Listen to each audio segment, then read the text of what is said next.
Hey everybody, I'm Doug Jones from Fantastic Four: Rise of the Silver Surfer, from Hellboy 1 and 2, from Pan's Labyrinth, from Buffy the Vampire Slayer, from Hocus Pocus, and the list goes on. And you are watching Geeking Out. So do that. This week on Geeking Out, Jim and Leila review The Guild, number 1, God of War, number 1, Blackest Night, number 8, X-Men Second Coming, number 1, Dragon Age, number 1, Gold Digger, number 116, Transformers Last Stand of the Wreckers, number 3, and Little Adventures in Oz, volume 1.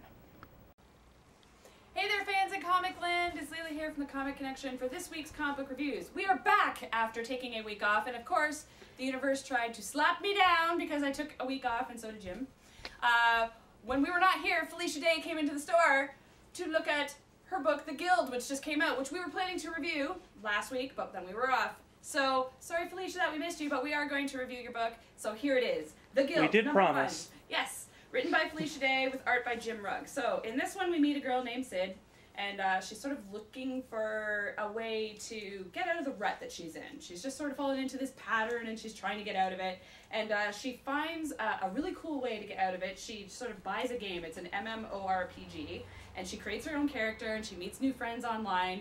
And this change, this minor change in her life, sort of affects the things in her regular everyday life in a small way, and her life starts to change. So for those of you who are maybe familiar with the web series The Guild, this is sort of a standalone, but you won't be disappointed. If you're a fan of that, you're going to really love the book. It's got great art, the writing is really great.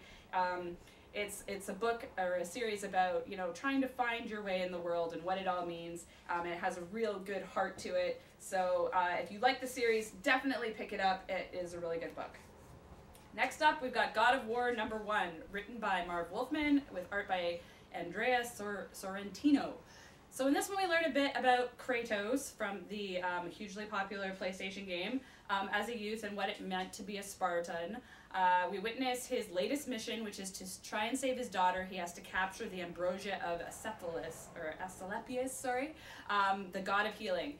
But the gods have made a wager and have set many other people on the same path to get the same thing, all in the name of fun.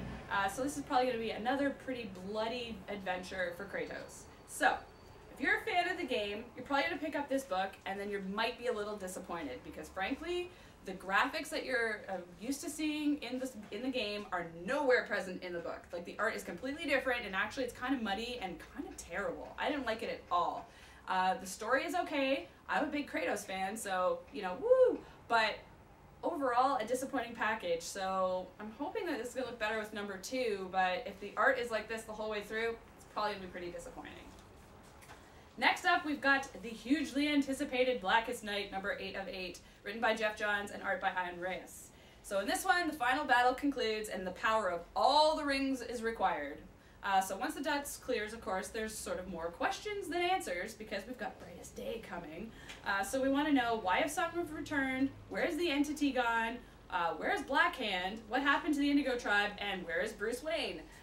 So this is all going to lead into Brightest Day and the whole Return of Bruce Wayne series, of course. But I do have to say that this issue was pretty awesome, a little bit predictable, but the art is amazing. There's even like this huge fold out spread page that's like 4 pages and you're just like, oh, so good. So I can't wait to see what happens when Brightest Day comes out. You definitely have to read it. And last but not least, X-Men Second Coming number 1, written by Craig Kyle and Chris Yost with art by David Finch. In this one, Hope and Cable return to the current timeline, and once again, everybody is waiting for the return, and once again, everybody is going to be fighting over Hope. The X-Men are rushing to try and find her and return her safely to Utopia. Meanwhile, Bastion has gotten together all the forces that he can muster together for one big purpose, to try and kill her. So this is a pretty good issue. Solid story, and I love Finch's art. I always have, and this is really good. Glad to see him on an X-Men book. Hopefully this is the X-Men story that we've been waiting for years, that this has been building up to. Will hope for the survival of mutant kind be returned, or are we going to keep seeing dwindling number of mutants? I don't know. But this is definitely a good start to a long-awaited series. Now wait a second, Leila. I have an announcement. Yes? Now, I have loved you for years. And I can't stop thinking about you. I have to know. Will you marry me? This is a little sudden. I mean, we have many different interests, you know. Yeah, well, it'll be perfect if you give up the sports. I mean... You want me to give up hockey? Yeah. No. No? No, I'm sorry. I'm not giving up the Toronto Maple Leafs. I love them. And I'm Okay. sorry, I can't do that. Alright. Can we just be friends? No. Well, I don't know what to do about that then. I guess just... You're an idiot! I'll take that knee to the crotch now. Oh! Not giving up the Leafs. Hey folks, Jim here with this week's comic reviews, and as we all know, we were off last week and we missed Felicia Day coming into the store, and we're all very upset about that. But we did promise to review her book, which we did. Thank you, Leila, and thank you for the knee to the balls. Anyway, that was an April Fool's joke if anyone didn't get it, but, you know, we just like having fun around here. First up, we have Little Adventures in Oz, Volume 1, written and drawn by Eric Shanower. And in this one, in the Enchanted Apples of Oz, the misunderstood Bortag goes too far and the magic of Oz starts to fade when he steals the magic apples to revive his love, the Witch of the South. And in the Ice King of Oz, Ozma is taken by the Ice King and made to be his Ice Queen, and it's up to Dorothy and her friends to save her. Now, I read these particular stories as a kid, long time ago, and this is the Oz that I simply adore. It's beautiful painted art, it's beautiful stories. This is Oz that you need to read. This is not what the Marvel Oz is, because, well, Eric's only writing it, he's not drawing it. If Eric was drawing that Marvelous Land of Oz series from Marvel, I'd be all over it, but just having him there writing it is good enough, but I'd love to see him be there painting and drawing the series again. This is the perfect companion to any Oz fanatic. Next up, Gold Digger, number 116, written and drawn by Fred Perry. And in this one, exploring the astral rifts, Madrid comes upon some young monks that need help. But soon she may not be able to help anyone when Natasha, Queen of the Undead, shows up. This is going back to Gold Digger's roots a bit. It's pretty funny. It's nice to see Natasha and a few classic characters again, and see some more character development again. Always a good thing in my book. If you're a fan of Gold Digger, you're going to enjoy it. If you're a fan of manga, try it out. You might enjoy it.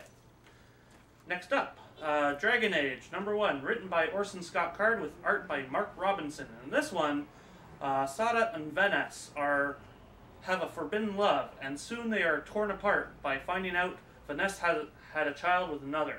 And soon, a war breaks out. And it's not a bad book. It's pretty well written. It's pretty well drawn. I'm not a fan of the video game, but it's not bad at all. The art's actually pretty nice, and the story is okay. If you're a fan of the Dragon Age video game, you might actually enjoy it. But me, I'm not really a fan of it, so I can't really highly recommend it, but it's not bad for a first issue. And last but not least is Transformers Last Stand of the Wreckers number 3. And this one, written by Nick Roche with art by Nick Roche and Guido Guidi, the Autobots are trapped inside a prison surrounded by Decepticons at every turn, and Springer realizes his team has bitten off more than they can chew. Now this is what Transformers is all about, folks. This is the best written, best drawn Transformers book on the market. And I'm only saying that because, well, I love this book and I hate the ongoing Transformers monthly. So if you're a Transformers fan, this is the must read. And be sure to check us out for the next few days as we finish off our Wizard World Toronto interviews.